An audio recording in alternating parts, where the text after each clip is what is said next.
নমস্কাৰ আপোনালোক সকলোকে পুনৰবাৰ আপোন চৰ্চৰ অন্য এটা ভিডিঅ'লৈ স্বাগতম জনাইছোঁ। আপুনি এজন খেতিয়ক নেকি? যদি আপুনি এজন খেতিয়ক তেন্তে আপোনালোকৰ কাৰণে এটা ভাল খবৰ ওলাইছে। এতিয়াৰে পৰা আপোনালোকে খেতিত লোকচানৰ সন্মুখীন হ'ব লগাত নপৰে। এইবাৰ যিবিলাক নেকি খেতিয়ক আছিলে প্ৰায়বিলাক খেতিয়কে যথেষ্ট লোকচানৰ সন্মুখীন হ'ব লগা হৈছে।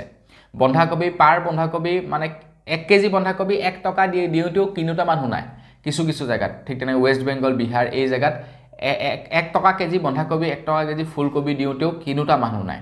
ইমানেই বেয়া লোকচানৰ সন্মুখীন হ'ব লগা হৈছে এইবাৰ খেতিয়কসকলে। ঠিক তেনেকৈ আমাৰ অসমতো নোহোৱা নহয়।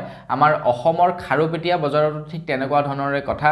খাৰুপেটীয়া বজাৰলৈ যিবিলাক নেকি খেতিয়ক আছে তেওঁলোকৰ খেতিৰ পৰা যদি কোনো এটা বস্তু কাটি মেলি খাৰুপেটী বজাৰত বিকিবলৈ আহে তো তেওঁলোকৰ বিকাতকৈ গাড়ী ভাড়াই বেছি পৰি যায়, লাভতকৈ গাড়ী ভাড়াই তেওঁলোকৰ বেছি পৰি যায়। মানে সাংঘাতিক লোকচান হৈছিলে।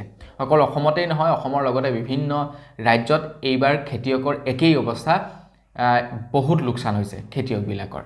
বাৰু যি কি নহওক, খেতিয়কৰ লোকচানটো লোকচানেই। আৰু এতিয়া আপোনালোকৰ কাৰণে এটা ভাল খবৰ ঘোষণা কৰিছে কেন্দ্ৰ চৰকাৰৰ ফালৰ পৰা। ফচল বীমাৰ কথাটো আপোনালোকে নিশ্চয় জানে। তো ফচল বীমা যদি আপোনালোকে কৰি ৰাখে তেন্তে আপোনালোকে অতি সহজতে আপোনালোকৰ যিবিলাক লোকচান হৈছে সেই লোকচান কেন্দ্ৰ চৰকাৰৰ পৰা পাব পাৰে, পইচা পাব পাৰে। আপোনাৰ যদি 1 লাখ টকাৰ লোকচান হ'ল আপুনি 1 লাখ টকা পাব পাৰে যদি কিছু ক্ষেত্ৰত আপোনাৰ খেতিখিনি বেয়া হয়। এতিয়া এই ফচল বীমা আঁচনিৰ লগতে জড়িত এটা ভাল খবৰ ওলাইছে। তো সেই ভাল খবৰটোনো কি মই আজি আপোনালোকক তাৰ ওপৰতে জনাম। তো মই শ্ৰী প্ৰাঞ্জিত গগৈ, আপোনালোকে চাই আছে আপোন চৰ্চ। আহক আৰম্ভ কৰোঁ আজিৰ ভিডিঅ'।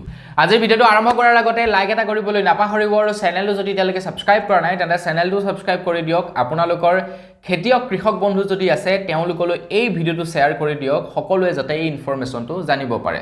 তো ফচল বীমাৰ বিষয়ে আপোনালোকক অলপমান থুলমূলকৈ জনাই দিলোঁ যে ফচল বীমা আঁচনিৰ জৰিয়তে আপোনালোকে কেনেকুৱা ধৰণৰ সুবিধা পাব পাৰে। যদি আপোনাৰ খেতিৰ আপোনালোকে বীমা কৰিব বিচাৰে তেন্তে আপোনালোকে ওচৰৰ যিকোনো এটা CSC চেণ্টাৰত গৈ খেতিৰ বীমাটো কৰি ল'ব।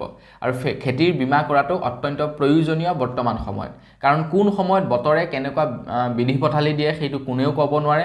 খেতিৰ কি অৱস্থা হ'ব পাৰে সেইটো কোনেও ক'ব নোৱাৰে। তো সেইবাবে পাৰিলে খেতিৰ আপোনালোকে বীমা কৰি থ'ব, তেতিয়া আপোনালোকৰ সুবিধা হ'ব, পইচা পানীত নপৰে। এতিয়া ফচল বীমাৰ লগত জড়িত এটা ভাল খবৰ ওলাইছে। ইমান দিনে আপোনালোকে ক্লেইম কৰিবৰ কাৰণে ফচল বীমা যেনিবা আপুনি কৰি ৰাখিছে, আপোনাৰ খেতিডৰা যেনিবা বেয়া হ'ল, আপুনি ক্লেইম কৰিবলৈ হ'ল যে আপুনি মোক পইচাখিনি ৰিকভাৰ লাগে। তেতিয়া আপোনালোকে হয়তো CSC চেণ্টাৰত যাব লাগে, নহ'লে কৃষি অফিচত যাব লাগে, তাত গৈ ডকুমেণ্ট পাতি ছাবমিট কৰিব লাগে। তাৰ পাছত আপোনালোকৰ কি হয়, ক্লেইম হয়। কিন্তু এতিয়া কেন্দ্ৰ চৰকাৰৰ ফালৰ পৰা এটা টোল ফ্ৰী নাম্বাৰ জাৰি কৰিছে। কাৰণ খেতিয়কসকলৰ ওচৰত দামী হয়তো এণ্ড্ৰইড মোবাইল নাথাকিবও পাৰে। খেতিয়কসকলে ইমানখিনি হয়তো টেকন'লজিৰ কথা নাজানিবও পাৰে। তো সেইবাবে চিম্পুল পদ্ধতি কৰি দিছে, বীমাৰ ক্লেইম কৰিবৰ কাৰণে এটা মোবাইল নাম্বাৰ জাৰি কৰি দিছে।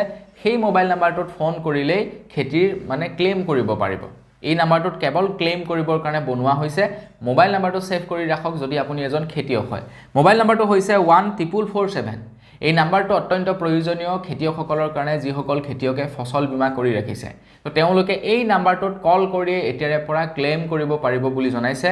তেওঁলোকে ক'তো যোৱাৰ দৰকাৰ নাই, কেৱল এই নাম্বাৰটোত কল কৰিলে আৰু তাৰ পাছত খেতিৰ ক্লেইম কৰিব পাৰিব, বীমাৰ ক্লেইম কৰিব পাৰিব বুলি জনাইছে।